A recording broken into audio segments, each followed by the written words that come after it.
Hey everybody, Jim Masters here, our very special guest. We are so excited. We're going to take you to Los Angeles, California, as we have a wonderful conversation, a fun and heartfelt conversation with an iconic Hollywood veteran, television, film, stage, music. She has done it and continues to do it all. The one and only Adrienne Barbeau is joining us here on the show. Most people know her, remember her from the iconic CBS Norman Lear series that we all love, that you can still see in reruns. I'm talking Maude, yes, with Beatrice Arthur and Bill Macy and everybody. What a classic series. One of my personal favorites. I'm sure yours too. And she had such a wonderful friendship and relationship with the iconic Beatrice Arthur.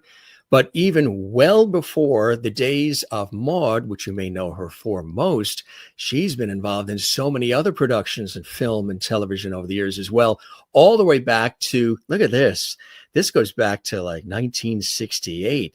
This is Adrienne with Bette Midler and Tanya Everett. And Adrienne is around 23. Bette Midler is 22. And Tanya Everett is around 20. And this was from Fiddler on the Roof. Yeah, another classic that she had an opportunity to be a part of early on in her developing career. She comes originally from Northern California. She's in LA now, and it's a real pleasure again to have an opportunity to share some of these great memories. Of course, then she went on to play Rizzo in Grease, which of course was an epic role, and one that again was highly acclaimed, and so many great movies and productions over the years too. Do you remember this in 1978? Someone's Watching Me? Or do you remember, there's another great shot from that too. Do you remember her in The Fog? Yeah, that goes back. Yeah, that was when she was working with John Carpenter. This goes back as well.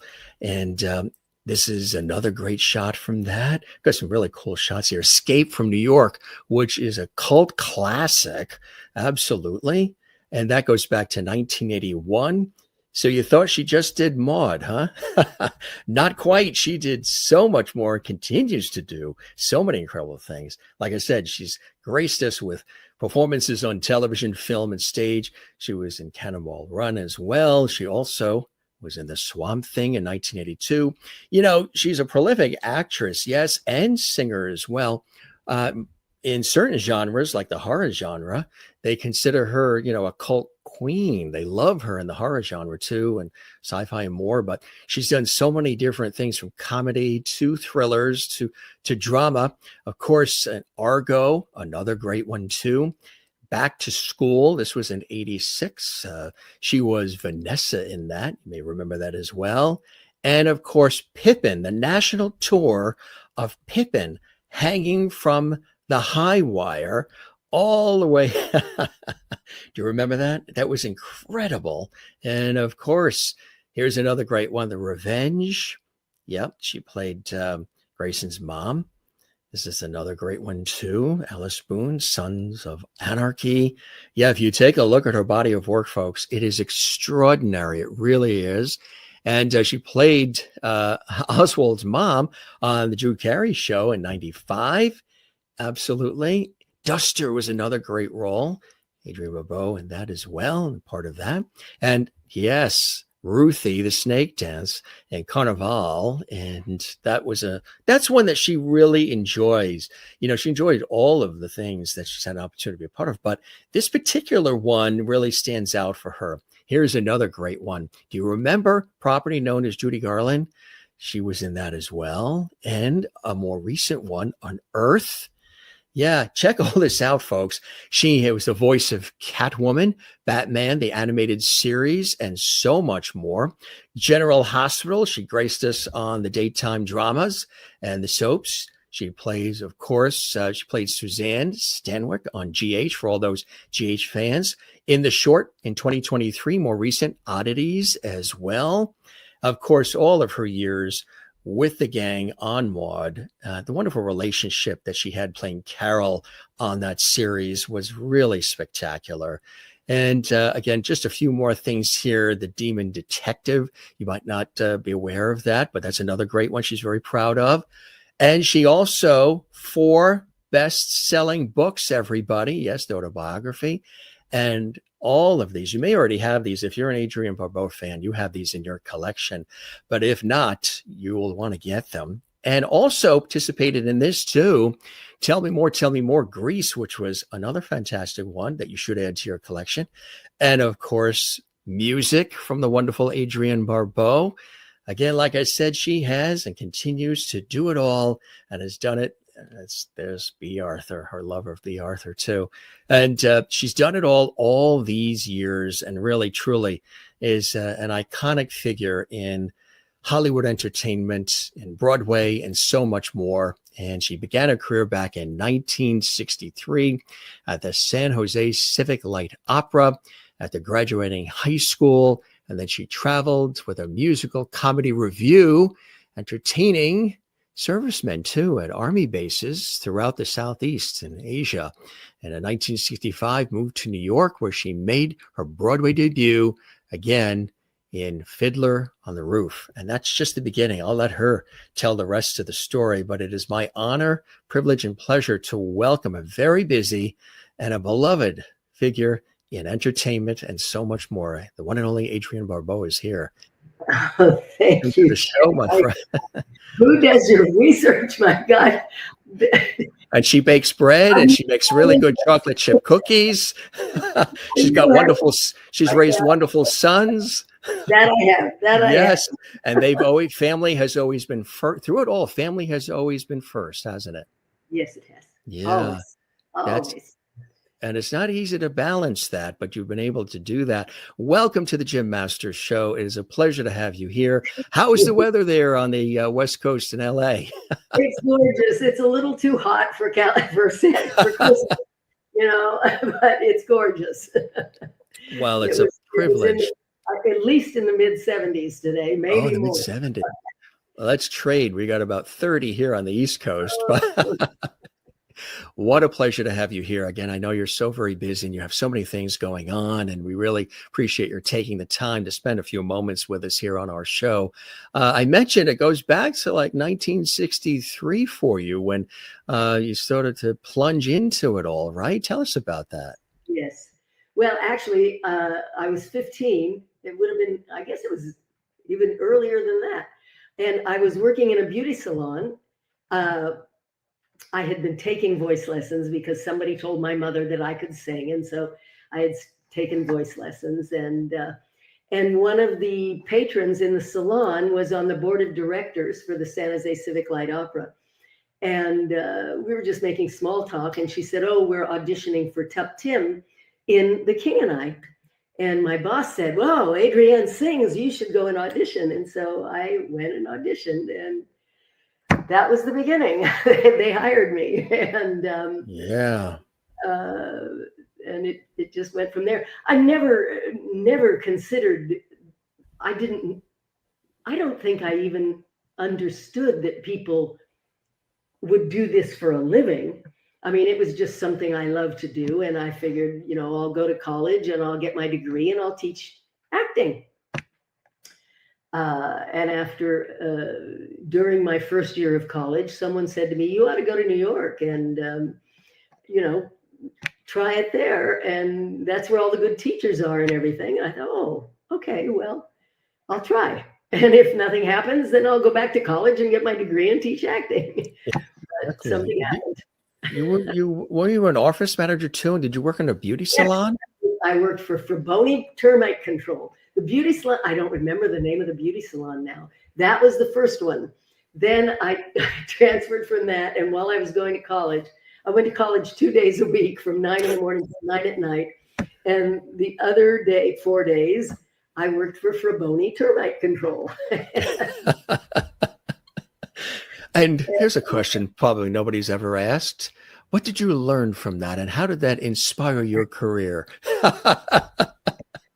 Well, Mr. Fraboni took me under houses a couple of times.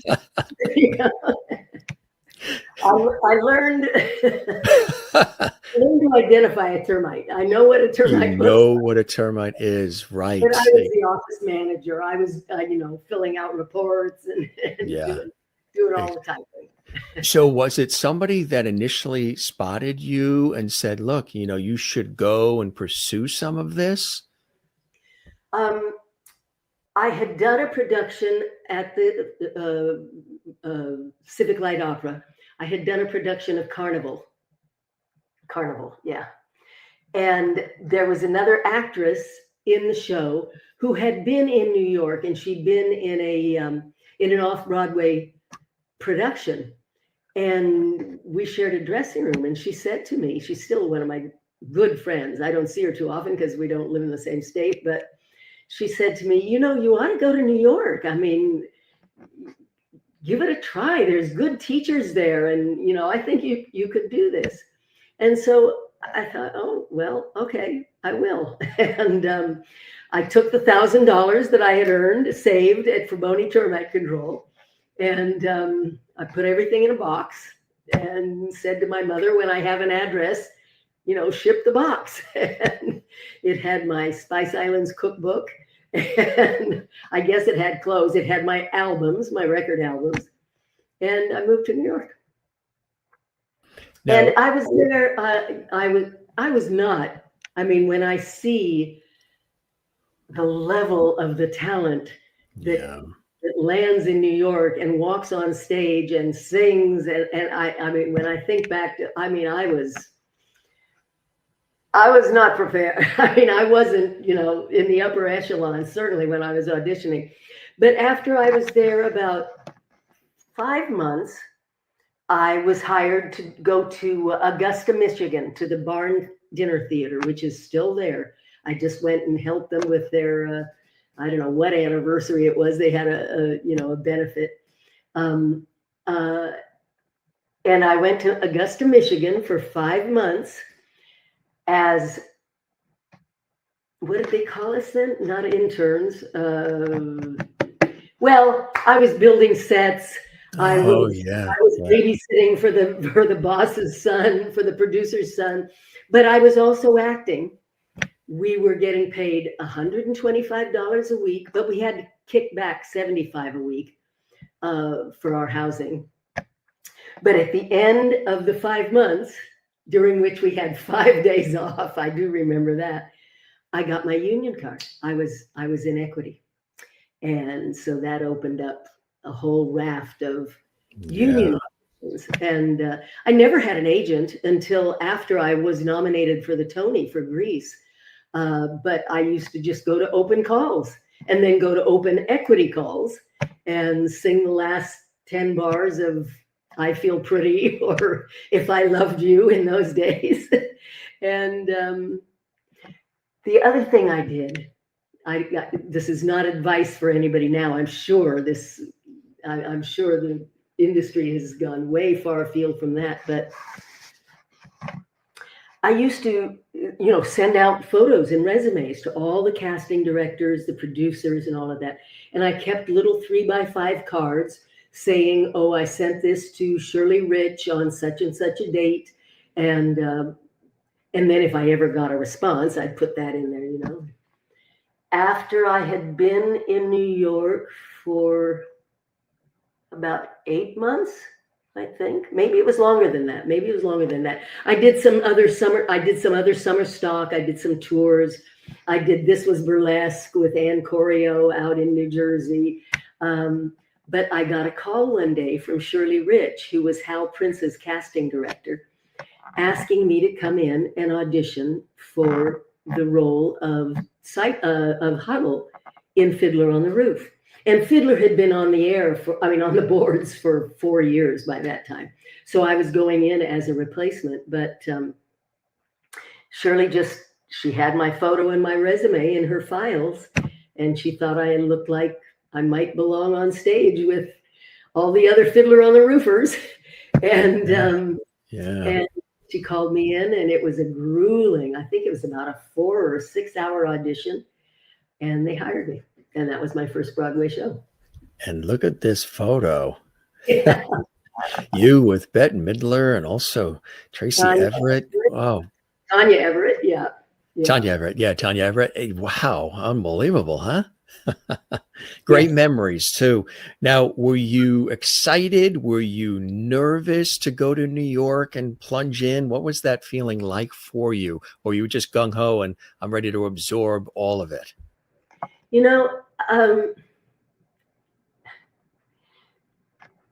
I have had one or two people, not very many, ask me, I mean, weren't you frightened or whatever, you know? No, it was just, I'd never been out of California. Well, that's not true. I had done the tour of the Southeast Orient, you know, of Southeast Asia for the GIs, but that was with a group of people and we were very well taken care of. I'd never been, the biggest city I'd ever been in was San Francisco.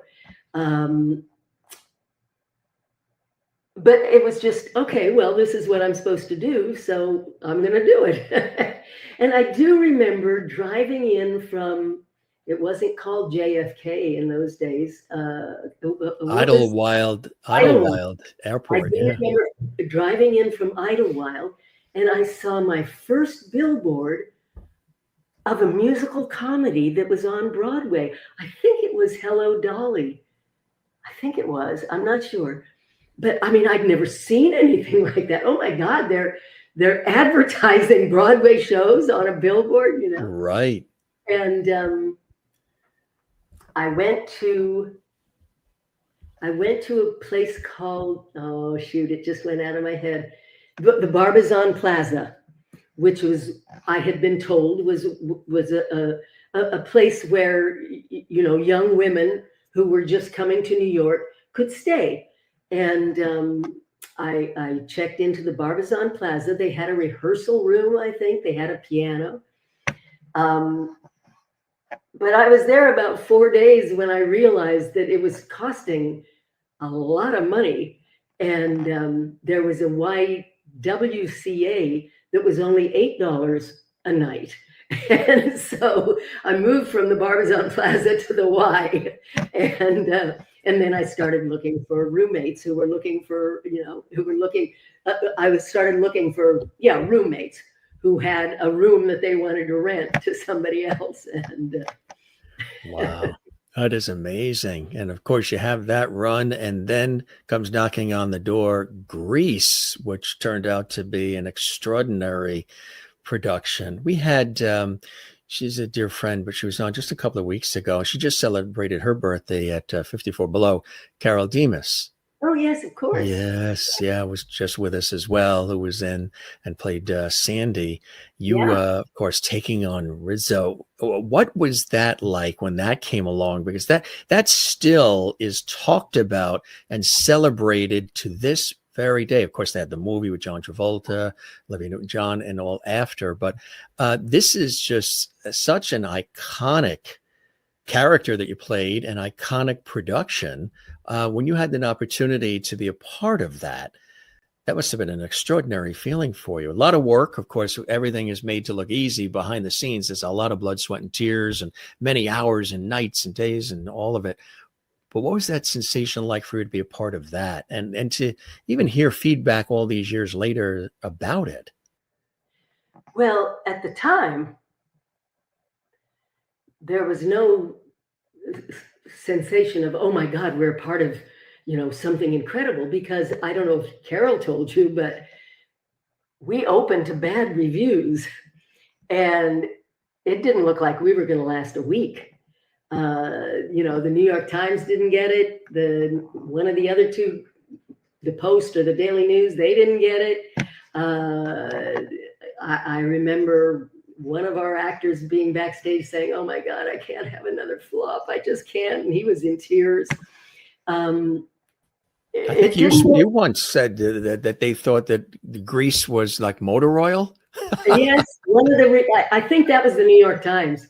I'd have to look at our book that we wrote. But yeah, they didn't get it.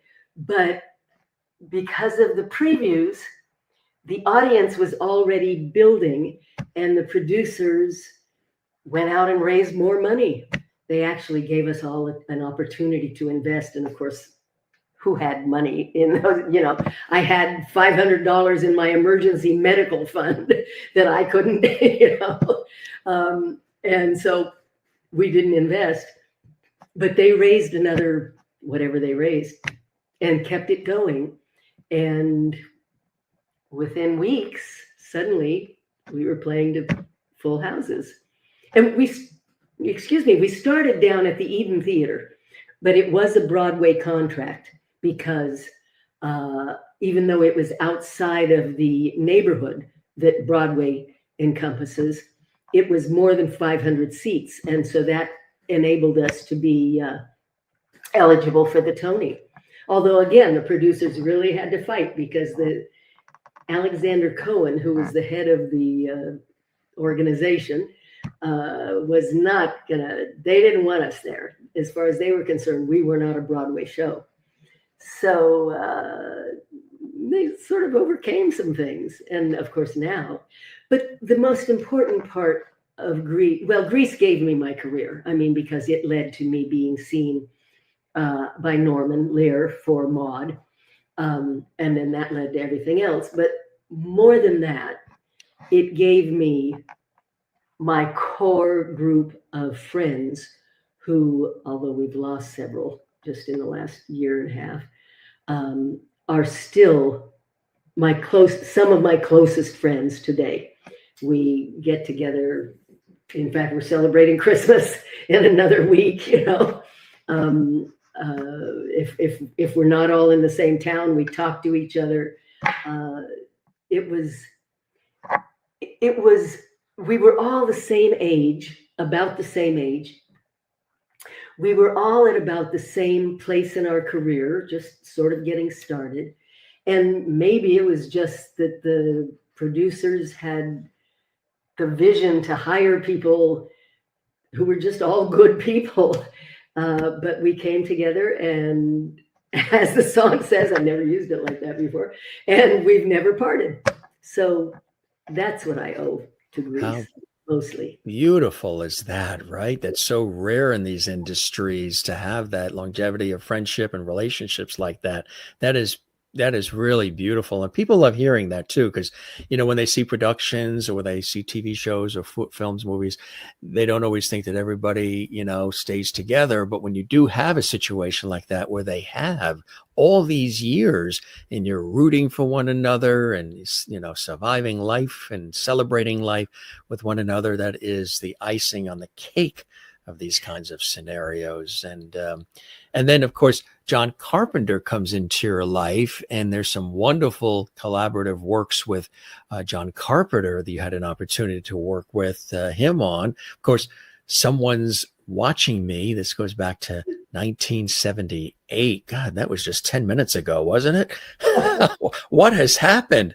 But that was epic. That was really fantastic. And, you know, surrounded by other veteran, fantastic performers and actors as well. So that came along, and did you enjoy that too? Yeah. That gave me, I didn't think much about it at the time, but I have, in retrospect, gave me the opportunity. I played one of the first gay woman in a television show, in a television film. I think I was. John wrote just a lovely role.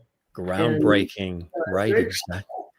Yeah, that was a ground. And so was, of course, The Fog as well, which was another one that you took on, and another great role, and working with John as well. And then the two of you had married, of course, along the way as well. This was great in The Fog, huh? Another great one. People still talk about this. People talk about The Fog all the time. You mentioned, you know, but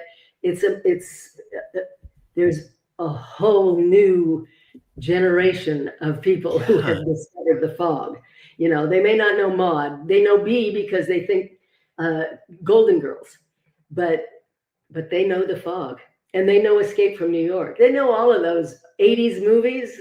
They've managed to become, you know. Yep. Creepshow. They know Creepshow.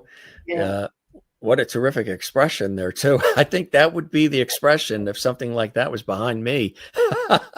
Fantastic. And of course, Cannonball Run is another one as well. And the Swamp Thing, like you said, yeah, there's a whole cult following for this genre. Did you ever think that you were going to pursue this genre, or this genre was going to come your way, and that you would be so recognized for it and revered for it? Never, because in the first place, I don't like horror films. Everybody who knows me knows that. Anybody who's ever heard me speak knows that.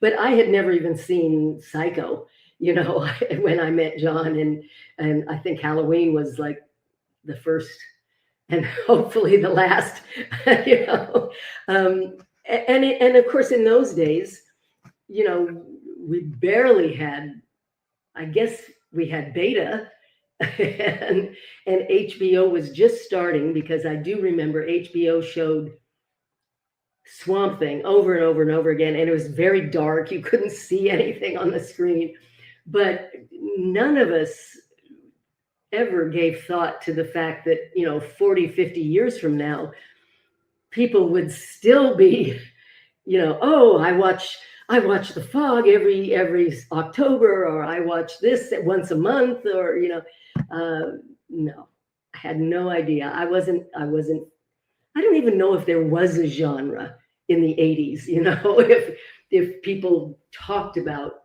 horror as a viable, something separate from everything else, but I think you and probably Jamie Lee Curtis and maybe a few others might have created the genre when you really take a look at it, which is amazing for super fans, of it as well. So many incredible performances. ARGO was another extraordinary one as well. Adrienne, you were brilliant in ARGO. And this was cool too. Back to School back in 1986, playing Vanessa. Yes, Rodney's soon to be divorced soon to be ex-wife. Yes. Right, exactly. And then this was something to take on. Lucy Arnaz is a friend, and she did it not that long ago in New York. But you were in Pippin, the national tour, which is really incredible. But also, what is it like dangling that high up as you did in there you are there and there you are dangling. I mean, the preparation, the physicality. My only concern, people say, weren't you afraid? And I always say, well, I think it's because I don't have much imagination.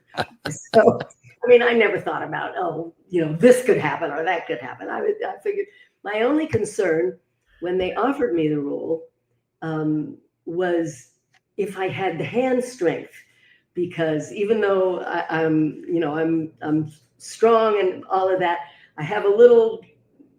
Was I going to be able to hang on with these hands? A little couple of bone spurs and things like that, but. It was great fun. And one of the things I enjoyed about it the most, aside from doing that role at that age, was the opportunity to see cities and towns in the United States that I never would have seen, and to fall in love with some of them. I really enjoyed doing the tour, and we played Amsterdam. I think we were in Amsterdam for 6 weeks, so that was fantastic. They all went on to Tokyo, but I'd been to Tokyo. My son lives in Tokyo, so I'm going to take some time off and be back with the other two boys. But it was great fun, and I do have my my number on YouTube. I've posted it there, and I'm happy enough with it and proud enough with it that if people want to go to YouTube and look for Adrienne Barbeau in Pippin and look for the one that I posted, I'm proud of it. I had a good time. You should be. You were amazing in it. Absolutely. And another cult classic, just rewinding just a little bit, was of course, like we said, Escape from New York, which was, I think, one of the first times anybody saw a movie that was like that. Really incredible. And a lot of action and movement and physicality in that as well. How did that come about for you to be a part of that? Well, again, John and I were together, and Yeah. I mean, he sort of basically, I think, wrote the role for me, Yes. Right. and Yeah. there was never any question that I was going to do it. So, and I love Maggie. I really do. Yeah. You were brilliant in that. And again, these are all things that people can see, of course, many of them probably also, if they didn't see these in the movie theaters, they went to Blockbuster or anything. But a lot of times on these nostalgic channels, the Tubies and the MeTVs and Tenna TVs, they have a lot of these things that they show, which has given all of this a new life. And that's amazing, including Maude, which, I don't think it's been off TV ever since it came on because it's in re-airs and reruns. Norman Lear sees you as he saw Bea Arthur on All in the Family, who was Edith's cousin, who was fantastic, telling Archie to chew on his own fat. I mean, they were incredible. Carol O'Connor, Gene Stapleton, all with All in the Family. And then I had heard that it was William S. Paley, president of CBS, who fell in love with Bea Arthur on All in the Family, who told Norman Lear, I don't know who that is, but get her and create a series for her. She is incredible. And we're laughing left and right. And then comes Maude. How did the opportunity come for you to be cast as the daughter? Because there was an actress prior for a short time, right? And then they brought you in. You were fantastic in that series. And I just have to tell you, I love your facial expressions when Bea Arthur or Maude would say certain lines that were just so quick, so witty, and she would stop and she would pause and wait for the laugh. You were so good, but it was so real because we were laughing along and still do. It was as if you almost wanted to burst out laughing because she delivered that line in such a funny way. And I always look for your expressions. It's like, she's got to be laughing inside because that was hilarious what she just said, Got to get you for that, Walter. What was that like? And how did... I have to go back and watch because some of your facial expressions were perfect reactions to what was going on around you, but it was almost as if like you really were laughing and enjoying it because it was funny as it was happening. I loved her, and I mean nobody could hold a take like Bea could. Nobody could. I learned so much from her, and. But I started that show, very nervous and not. I mean, I'd only done stage. I'd never even watched TV or movies. I was working on stage from the time I was 15, and so I sort of was like, oh, everybody's more experienced than I am. They're more talented than I am. They know what they're doing, and so my image of myself when we first started was. A little more timid, maybe, let's say. And then about 6 weeks into the show, we did one of our infamous telethons where everybody sang and danced. And suddenly I was back in my milieu. And now it was like, oh, okay, now I know what I'm doing. And from then on, I think I was comfortable. But it's so much of what maybe what you see, I'm going to have to go back and look. It's just me, responding to Bea because I loved her so much and she was so funny. I mean, how could you not, Absolutely. And you really were terrific in it. Everybody was terrific. And when you realized you were going to be surrounded by these other veterans, and of course, Esther Roll, who was Florida, who then went off to Good Times, which was fantastic. And that was a great long-lived series too.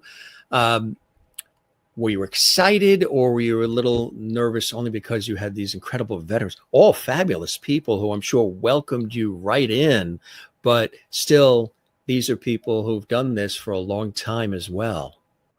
Well, we all came together. It wasn't like I didn't, join them after they had all already coalesced. We all came together, and I remember that first that first week of rehearsal. They hired a director who Conrad had worked with once before, and Connie told me later, when he walked in, I thought, oh my God, are we in for, a difficult time? Whether or not he had ever directed television, I don't know. But we rehearsed, I want to say we rehearsed 90 hours that first week. And it wasn't easy. But what made it easy for all of us, I think, because, well, Connie and Bea, I'm sure they had done some television. I'd have to go back and do the research. But I mean, we were all theater actors. Right. Norman hired people from the stage. I think the thing that made us all sort of brought us together and made us sort of equal in what we were doing right in the beginning is that we all came from the theater. I'm sure Bea and Connie may have done some television.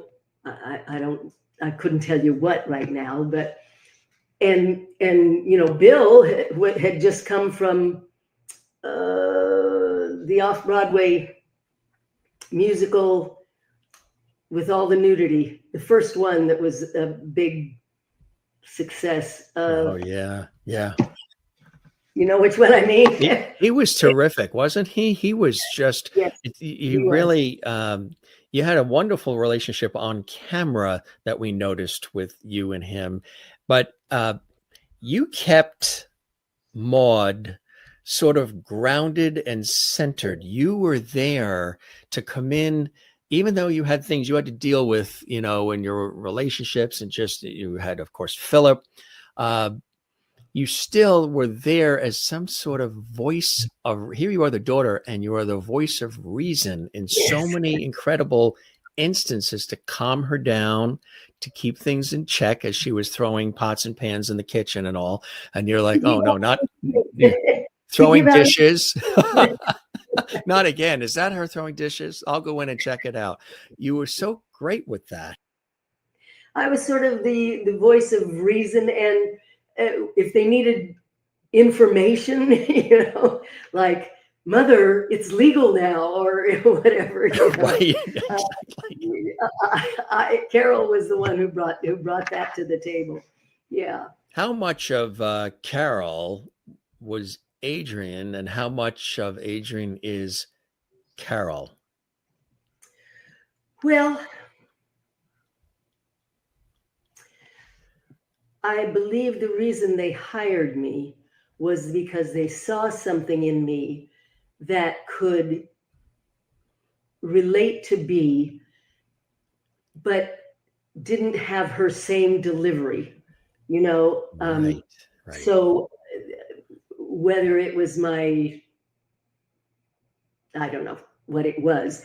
So that's what I brought to Carol. What Carol ended up bringing to me as a result of the show being so socially significant and controversial, is that I ended up, I just sort of all taken my philosophies for granted and never really examined them, never thought about, I feel like this and I feel like this, and this is what I believe in. And, but suddenly I was becoming, the media was looking to me as a spokesperson for some of the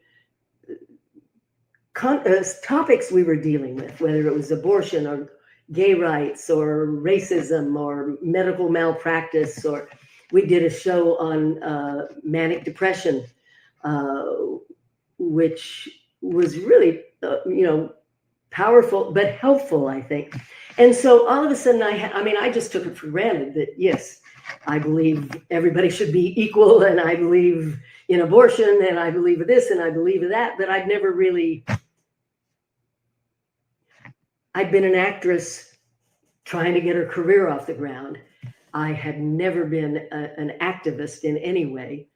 And so Carol taught me to look inward and to examine my values and my beliefs, and to express them when it's appropriate. When it's appropriate, too. Yes, some really incredibly deep and inspiring topics that were covered on Maude and all of Norman Lear's series that had never been seen on television before, and you all handled it beautifully. I had always heard that it was a welcoming set, that Bea Arthur, always wanted to be welcoming and warm, and that she really wasn't anything like the Maude character in terms of the way Maude was so incredibly strong and loud, that she was actually more soft-spoken.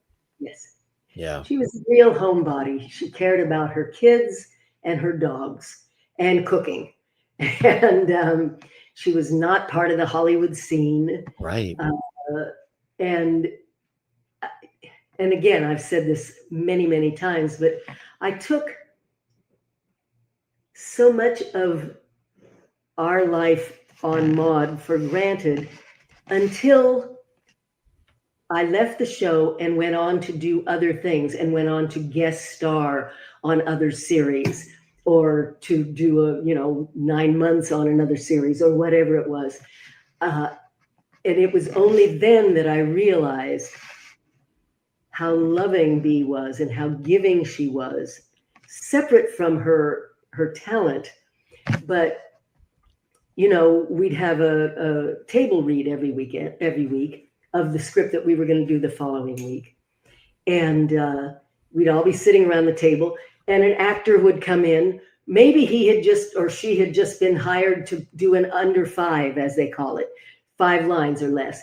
Bea got up from the table, went to the door, brought her in or brought him in, introduced him to everyone. And, she was the first one to welcome other outside cast members to the show, and the first one to say to the writers, I think this job would be, this line would be better if, or it'd be funnier if Adie said it, or if Conrad said it. And there was no, sure, there was an ego, I'm sure there was, but not the kind of ego that put herself forward, put herself first.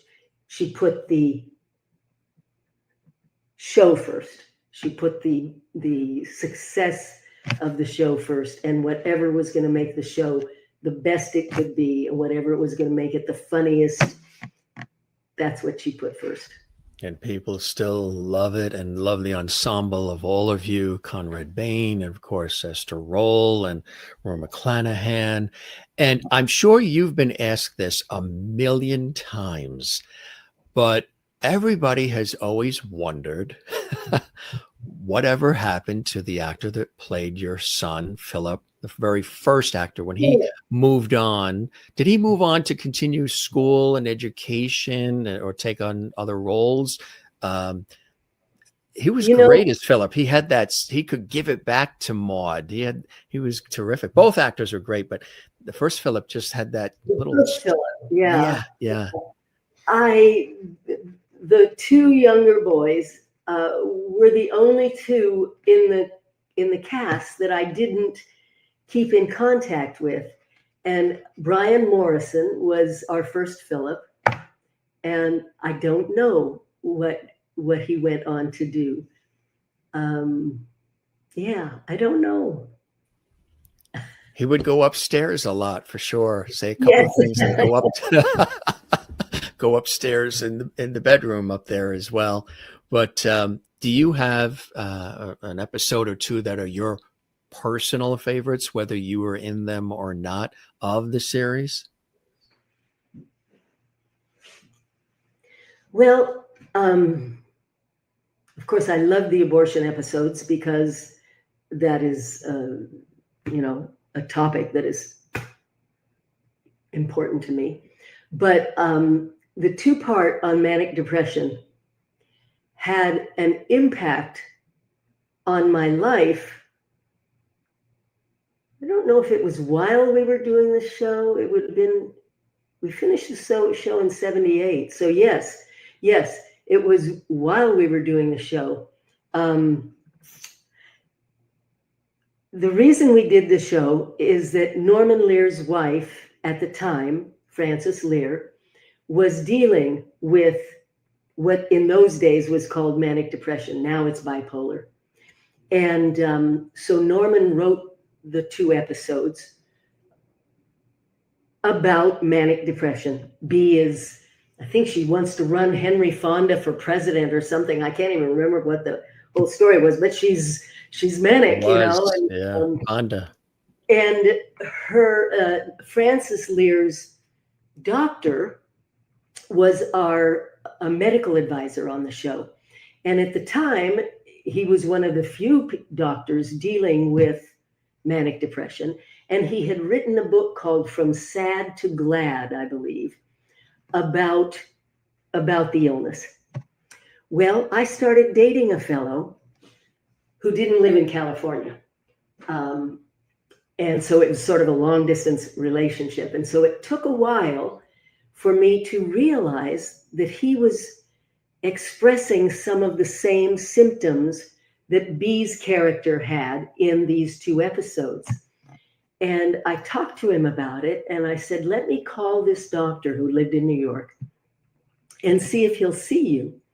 And this was in the days before they didn't have any testing for it. I don't even know if they had blood tests at that time.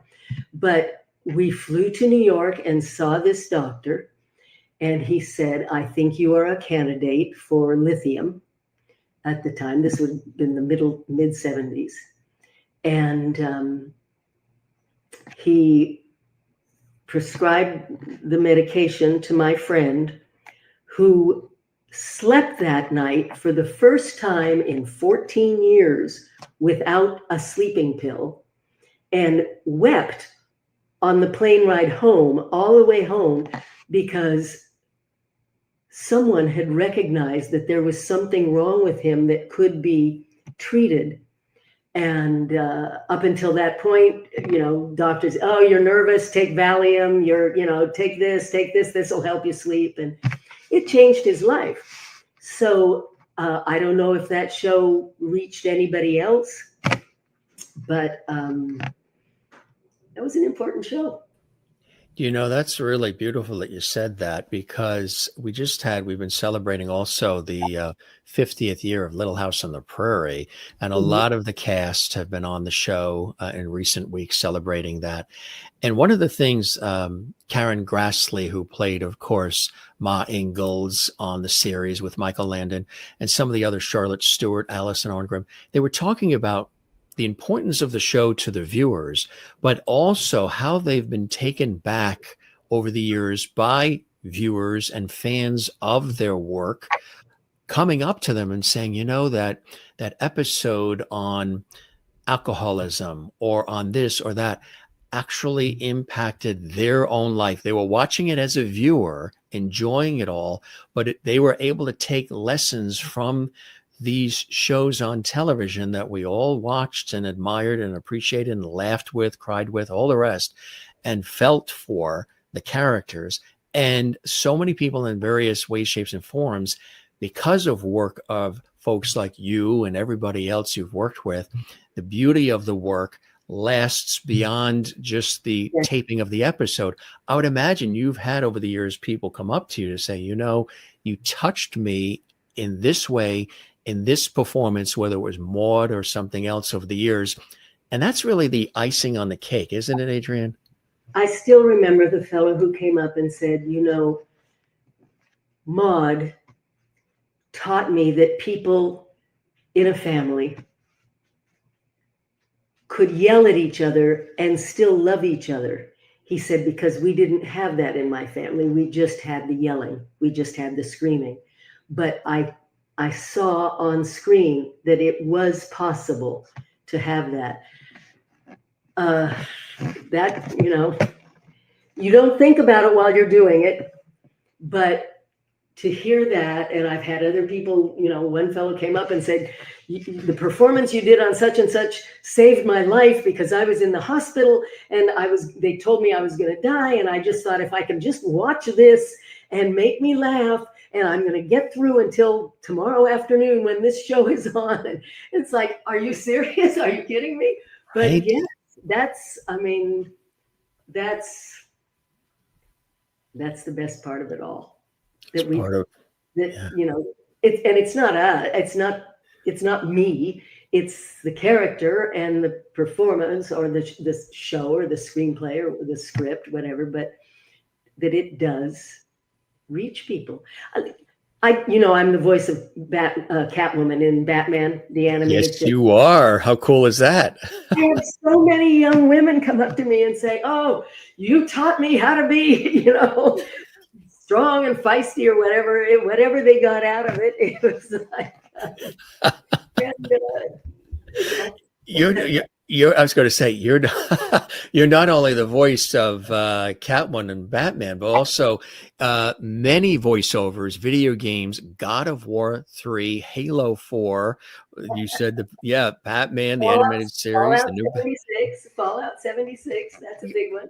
I mean, how did that area that some people might not be aware of, you're not only the voice of these animated characters and in video games and more, which is fantastic, but I think there are also scenarios where if somebody dialed a number or if they did something, your voice would come up. And you also, you're working with voice where is it transcribing? They call it video captioning. It's basically narration. Every series you could imagine, SWAT, SEAL Team. I just finished, I don't know if I can talk about that. Yes, it's on the air. The Lowdown. I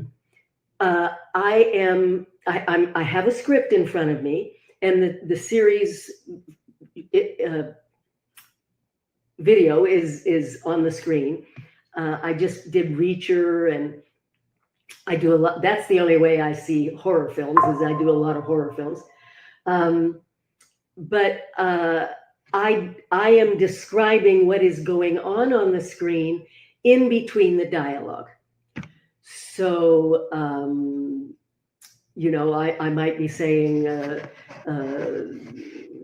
Reacher turns to her with a furrowed brow, or something like that. Or he picks up the phone, he picks up the knife and, jams it in her.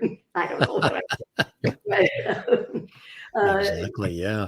So that if you're watching television, or if you're in a feature theater that has headphones, but if you're watching television and you put your television on the SAP channel. SAP, right, yeah. You'll hear this, the video will come up on the screen, but if you're visually impaired, you're not seeing it, but you're hearing the actors talking, and then you're hearing someone's voice describing what's going on. And I love doing that. Oftentimes that's the voice of Adrienne Barbeau, huh? Wow. There are a lot of us who do it, but it's one of my favorite jobs. Yeah. That is so incredible. I mentioned so many things you've been a part of. Sons of Anarchy, of course. Okay. Yeah, that's the character. I got to play Walton Goggins. Was I his mother? I was his mother or his aunt. I can't remember. But that Alice Noon. Yeah, Alice. Vicious. Yes, exactly. And talk about comedy. The Drew Carey Show back in '95. You played Oswald's mom. I swear to God, I've never seen this photo before. And when you first put it on the air, I thought, isn't that cool? I thought, is that me? Yeah, it is. Yeah. But when I saw the cast behind me, I realized it was Oswald's mom. That was it. You've done so much. Sometimes I'm sure it can become like a blur. Duster was another. Duster was great fun. Right. Duster should have had a second season. It was just on, just this year from J.J. Abrams and LaToya. Yeah. The funny thing about Duster is I'm playing the wife of a CIA agent or something. I don't know. It was supposed to go on in the second season, and it would have been great. But in the same episode that I appear, an actress appears playing Adrienne Barbeau. Right. Right. And that was great fun. Seeing Trying such to describe that to friends, you know. It's right. like, you gotta watch. Yeah. Duster, and of course, Carnival, another My favorite. fantastic. Yeah, My favorite. this on HBO, and you're brilliant, brilliant, brilliant. But dealing with snakes. Now, I had heard that you'll go with the snakes, but not so much with cockroaches. I wouldn't do. I couldn't have done E.G. Marshall's story in Creepshow. No. Not cockroaches. I've worked with spiders. I've worked with snakes. I've worked with bees. I've worked with rats. I've had rats all over me. You know, after the costume designer took fish heads and squeezed the fish juice on my costume so that the rats would run all over me. Not cockroaches. I don't want to deal with cockroaches. She's not going to deal with cockroaches, whether they're two-legged or four-legged. None at all. But what was it like working with the snakes? Was there a handler that trained you? How'd that happen? No, I found, as only you can in Los Angeles, I found a snake dancer, a woman who dances with snakes for a living. Wow. When they told me I was going to have to, dance. You were going to be Ruthie, yeah. I went and found Mesmera, and I went to her house, and she had a room full of snakes, and she taught me how to dance with the snakes, which basically means you're not doing the choreography. Right. You're doing whatever the snake wants to do, you know. Whatever. Unfortunately, my snake always wanted to defecate every time I picked it up. And I'm in my beautiful costume, and we're just getting ready to rehearse. And I thought, what is that? What is, oh my God. God'll get you that for that snake. And I've been told they only do that once a month, but this snake, Taxi, no, I don't think it was Taxi. I think it was the other one. Right. Just realized, right, this was the time to... That was something about me that made him want to... Property known as Judy Garland, something else quite special in your extraordinary and ongoing career. What was that like, taking that on? That was a handful. It must be, I would imagine, right? Yeah. I had a great director in Glenn Casal, and Billy Van Zandt had written the play. We did a 3-month run in the West Village, and the audiences loved it. It was hard. That's playing fantastic. Judy Garland. You know. Oddities, another one, of course. That's more recent too. You're part of. Yeah. This Oddities that you're showing the picture of is a short film that I did 2 years ago. I have that won all kinds of awards. I have just finished the feature film, also called Oddities, written and directed and produced by the same Tyler Savage. Yeah. The only similarity is that my character in the short bears a strong resemblance to the character in the feature. But I'm really excited about the feature. Hopefully we're going to see it, early in 2016. Same name. We'll look for that. Louise meets A Quiet Place. It's a thriller, an action thriller, and a horror film. And I'm really excited about that. And real quick, people, of course, know you from Suzanne on General Hospital. The daytime fans love you on GH. Did you like being on the soaps? It's not my favorite. Yeah. It's not my favorite genre of work. Genre, only because, there's no rehearsal. And, if you end up working with someone who is changing all the lines, it's like, I was glad I did it, but it's not an art form that I enjoy as much. Continue. Another great one, The Demon Detective. That is something recent too, as well. And the autobiography, which is a page turner. And of course, these are all the trilogy. yes, exactly, what you had an opportunity to be a part of. Everybody can go online to get these as well. You love the writing.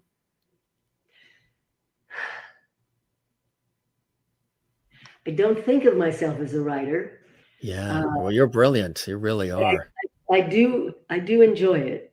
Yeah, you are brilliant, and you were a part of this too, which was something fantastic. Yeah. Grease, and even music. Oh, that's going way back. That's going back to 1997.